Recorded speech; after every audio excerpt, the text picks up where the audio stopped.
Yun. Unahin mo muna natin si Brother. Kanina pa Okay. Aanapin ko yung pangalan niya.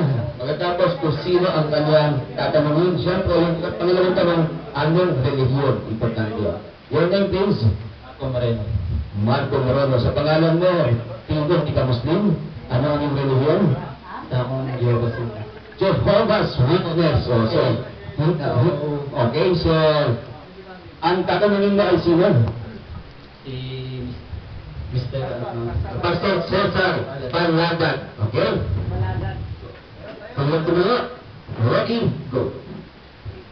Gusto ko pong itanong sa inyo yung kapag sinabi bang Diyos sa inyo, dapat na siyang sambahin. Itong sagot.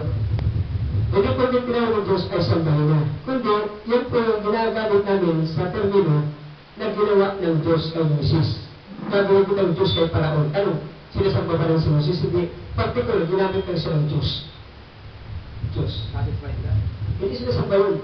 Ulitin ko.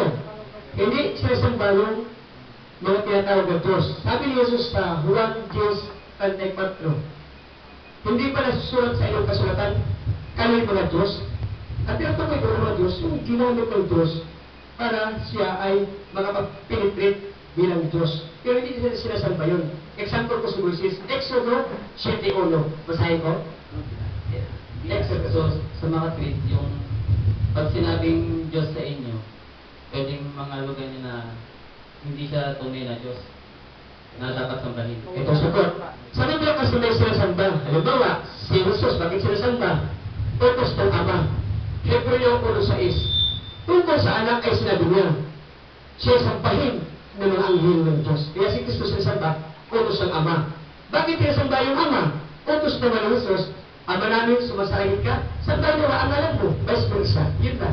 Yung Grego sa yung Greek word po na binasa niyo na sinamba ng mga anghel si Jesus. Ano po yung Greek word na? Yung sabi natin na sinamba, basta yung Greek word. May Greek, walang Greek Bible kasi ba eh. Yung aking natin eh. Makakaya ba sa Pilipino kung ano Greek word? Oh, yan. Latria. Yun, pwede. Sige, ano tanong mo? Hindi ba, actually, ang tanong niya kasi ganito, hindi tawag ko, ano sa Greek? May ipag-version na una. Meron bang tinatawag na tuloy na Diyos, yung naging tuloy na Diyos sa inyong katuruan? Yung ba ang gusto nyo malaman? Sa mga tweet, kapag sinabing ibig sabihin, pwede siyang tawagin Diyos. Depende kung siya yung sinasamba. Ganun. Ano pong sinabi po doon sa Biblia na sinamba ng mga anghel si Jesus? Anong verse po yun? Hebreo 1:6. Basahin mo. Utos ng Diyos yan eh. Yan. Okay, magmamadali po tayo dahil marami ang gusto magtanong, ha? Oo. Kaya tanong mo na katlo? Ano yung last nyo eh? Ano po yung record yan? Mr. Brother? Pag gumawa na po natin para makabilis. Hebreo 1:6. Oo. Sa Greek word po, ang mga ipapa.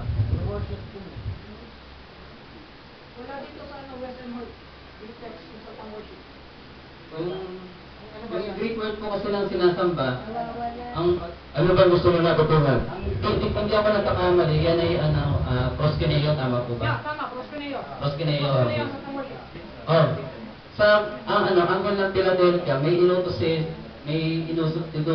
dito na yung mga tao dapat sa Memphis. Papasahin ko po sa inyo, no? Ano talaga? Sana may sila lang. Puro tayo sa oras.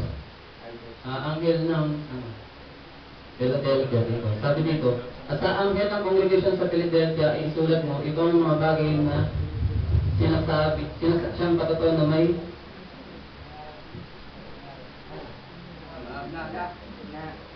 teka lang po mukhang nawala ako.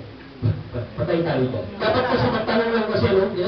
Kasi Dito po sa anghel ng Philadelphia, inutosan dito yung mga tao na sumamba sa congregation ng Philadelphia. Ang ginamit ng Greek word din ay proskuneo, sinasamba mo. anong gusto mong malaman tungkol doon? Pwede lang po ba sambahin yung mga tao? Kasi sa 7 hanggang huli yan eh. Hanggang sa congregation ng Philadelphia. Ito na po ang napaka-exit. Ang exit yan, ganito. Yung paggalang, yun yung tinatawag na respect. Iba yung respect kaysa pagsamba. Ang pagsamba na ukol sa Diyos. Yung respeto, isang pagsamba din yun eh. Yung paggalang, isang anyo din yung pagsamba yung paggalang. Pero iba yung worship, kasi may halos siyang spiritual na gawain. Yun lang sa mga. Maraming salamat po. Mana, kanino ka mag-usap ng personal? Kung gano'n kang gusto. Ngayon po, pagbibigyan natin na magkakaroon naman,